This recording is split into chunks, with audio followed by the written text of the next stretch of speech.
You gotta project confidence, maybe even a touch of arrogance. Arrogance? Come on, isn't that a little much? I know, right? Sounds counterintuitive. But the idea is that confidence, it actually calms the prospect down. So it's less about you and more about how they feel. Exactly. It puts them at ease. Like, okay, this person knows their stuff. Okay, I'm starting to get it, but how do you actually do that?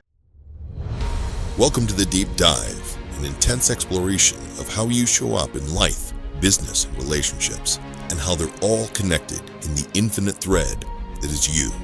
So let's get into the dive. Here's your hosts, Marcus and Nara. Welcome, my deep divers. I am Nara Daniels. And I'm Marcus Harrison. Thanks for joining us here on The Deep Dive. All right, let's dive in today. We're looking at sales. Specifically, Coach Dan Gordon and his whole thing about, get this, being the smartest one in the room. Oh, yeah, I've heard that. Sounds a little, cocky maybe. Right. But hold on. It's not about actually being a know-it-all. More like, how do you project that you're the expert, the one to trust? It's about winning those deals. And I goes beyond just the tactics. Yeah, he gets into the psychology. Exactly. The emotional side of sales, which I think is what makes this so interesting. It's huge. A lot of prospects, what drives them is fear. Fear. Yeah, like they're afraid of making the wrong choice or wasting money. Makes sense, right? Yeah. Big decision, gotta be sure. Makes total sense. You gotta project confidence, maybe even, as he puts it, a touch of arrogance. Arrogance? Come on, isn't that a little much? I know, right? Sounds counterintuitive. But the idea is that confidence, it actually calms the prospect down. So it's less about you and more about how they feel. Interesting. Exactly. It puts them at ease. Like, okay, this person knows their stuff. Okay, I'm starting to get it, but how do you actually do that? Taking control. Control of what?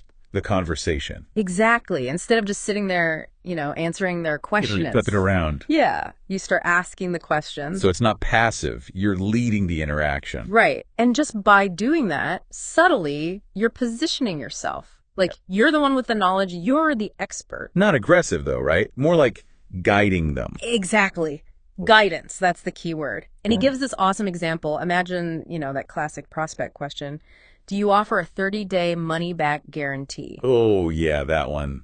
I hate that one. Most people, they just blurt out yes or no. Right, like a deer in the headlights. Nope. You reframe it completely. How so?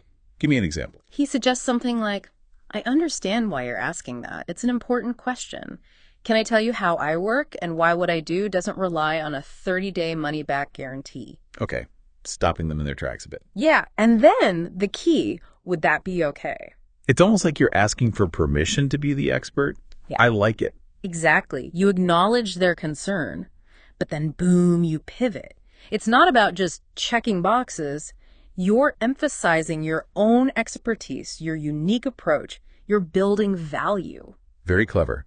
And he's big on getting those yeses, right? Oh, yeah. All about the yeses. Getting the prospect to agree early on, it builds momentum. They're more receptive. So it's like, yes, I have a problem. Yes, I'm losing money. Yes, tell me more. You got it. And Gordon, he's got these power questions. It's like a formula almost. Give me an example, one of those magic questions. Can I tell you where you're probably losing the most money? Would that be okay? Oh, that's good. I'm already hooked.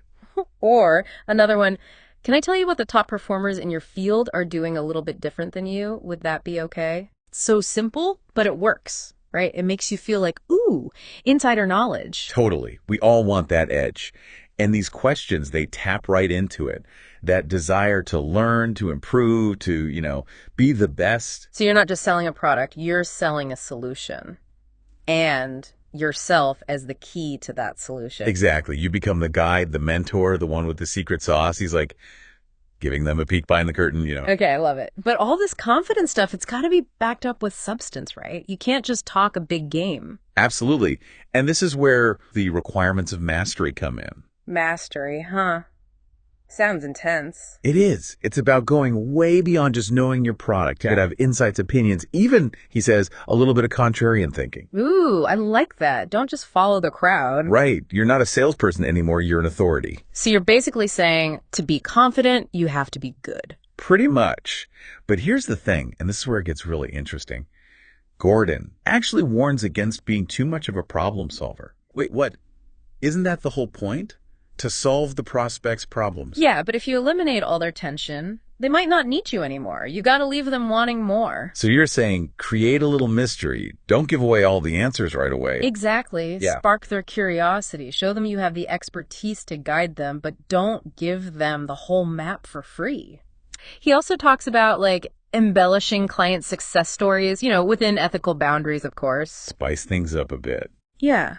Make your offering more compelling, more relatable. It's about tapping into that emotional side of decision making. Stories are powerful. Yeah. Okay, so we got the confidence thing, the questions. Oh, what about real world challenges? The curveballs prospects throw. Oh, yeah, good point. Gordon talks about this situation. One of his trainees, Ken, he had this prospect, super faith-based business, wanted to evaluate vendors on values alignment. Wow, tough one. Yeah, Ken was thrown. He never brings politics or religion into sales, I get it. Totally unprofessional. Right, but the prospect brought it up, so what to do? I'm curious how he handled this one. He told Ken, normalize it, don't shy away, acknowledge it head on, say something like, I really appreciate you sharing that. It's clear that values are very important to you. Smart. Immediately diffuses any tension. Right. Shows respect for their perspective, and then find common ground. So even if Ken's faith is different, he could talk about integrity. Exactly. Bridge the gap. Show that, hey, despite differences, you both operate from a similar ethical framework. Okay, so we've covered what? Projecting confidence, asking the right questions, a little bit of storytelling. It's all about making the prospect feel comfortable, confident in you as the expert. The one they can trust, right? Yep. Creating that sense of security so they take that next step with you. And Gordon actually has another technique for this. Might seem counterintuitive at first. What's that? He suggests, get this, telling your prospect they're making a mistake. Hold on, wouldn't that offend them? You'd think so, right? But it's all about the framing. He says something like, look, you're making a classic mistake. And don't feel bad, because everybody makes the same mistake. Can I tell you what that is? I see. By saying everyone does it, it takes the sting away. Right. And it's a question again. He's not dictating, he's inviting them into the conversation, asking permission to share his expertise. Clever. But you can't just point out the mistake and leave it at that, right? Oh, no. You got to offer solutions, guidance, a clear path forward. So again, you're the problem solver, but not giving it all away for free. Exactly. It's demonstrating that you're not there to criticize, but to genuinely help them overcome those challenges, reach their goals. And that's what makes it effective. It's confidence, yeah, but it's expertise too. And that desire to help, that builds trust, closes deals. So for everyone out there navigating those sales conversations, remember, confidence is key, but it's got to be rooted in that expertise, that genuine desire to help your prospects. It's about being a trusted advisor, not just a salesperson. Someone who can close deals, yeah, but build lasting relationships too. Okay, we've covered a lot here, from flipping the script to the emotional side of it all. But before we wrap this part up, I want to go back to being the smartest one in the room. Yeah, it stuck with me too. Not about arrogance, right? It's more like this mindset of always learning, growing. Stay ahead of the curve, be curious, always getting new info. Lifelong student, that's what he's talking about. Always refining, expanding your knowledge. And be willing to share that knowledge. True confidence, it doesn't come from hoarding info. It's about empowering others. Exactly. Sharing the wealth. So, as you go on your sales journey, remember, being the smartest is an ongoing thing.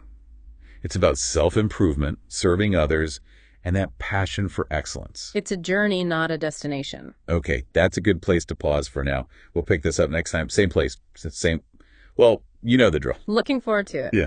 So yeah, projecting confidence, it's a tool, but if you're always faking it, maybe there's some deeper stuff to work on, like real confidence, it comes from within. Right.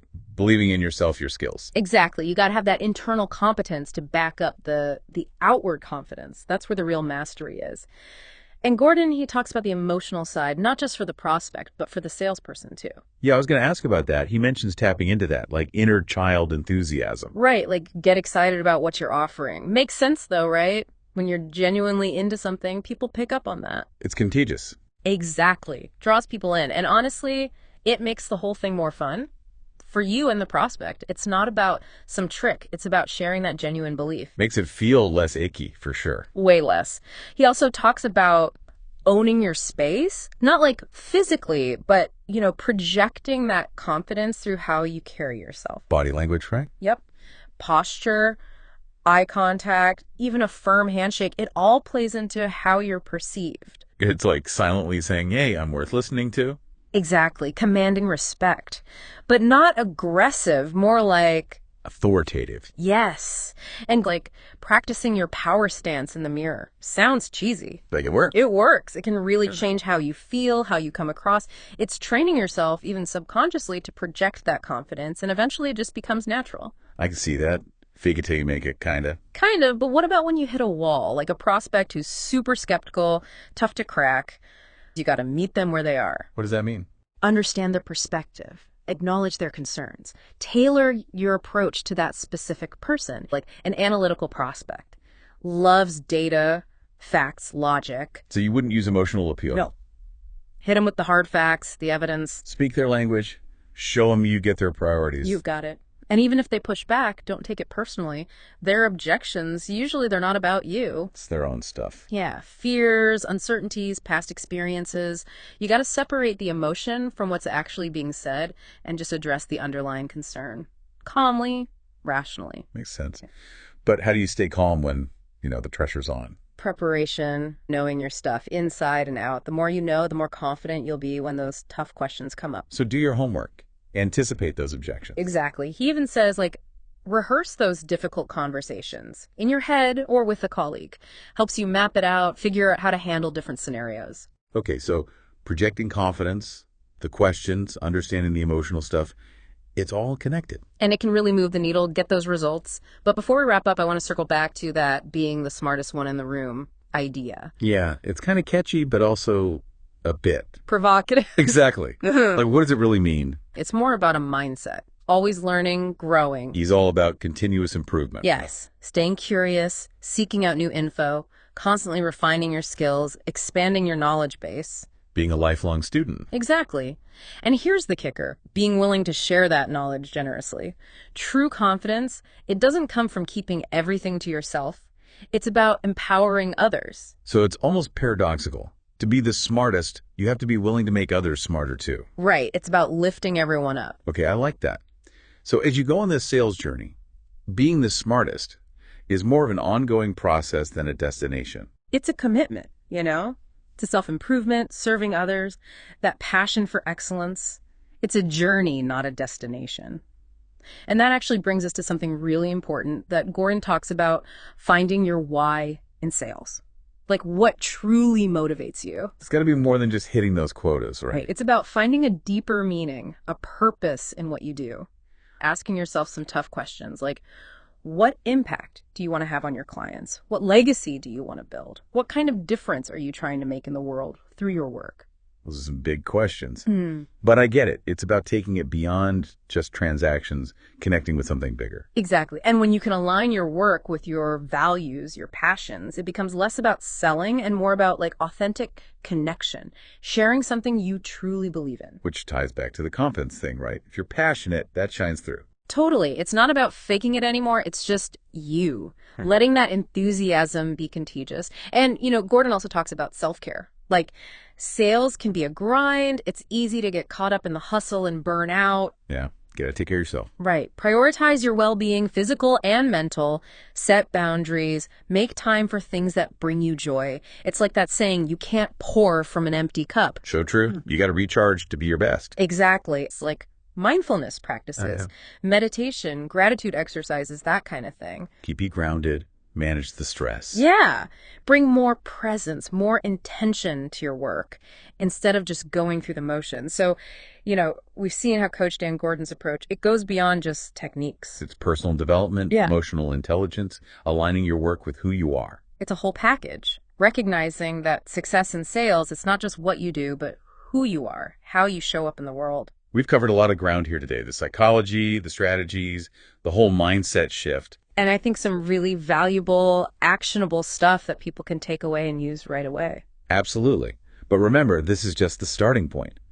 The real work is putting it into practice, continuing to learn and grow. And, becoming the best version of yourself, not just in sales, but in life. Couldn't said it better myself. Right. So everyone listening, go out there, embrace your smartness, find that confidence, and make those conversations count.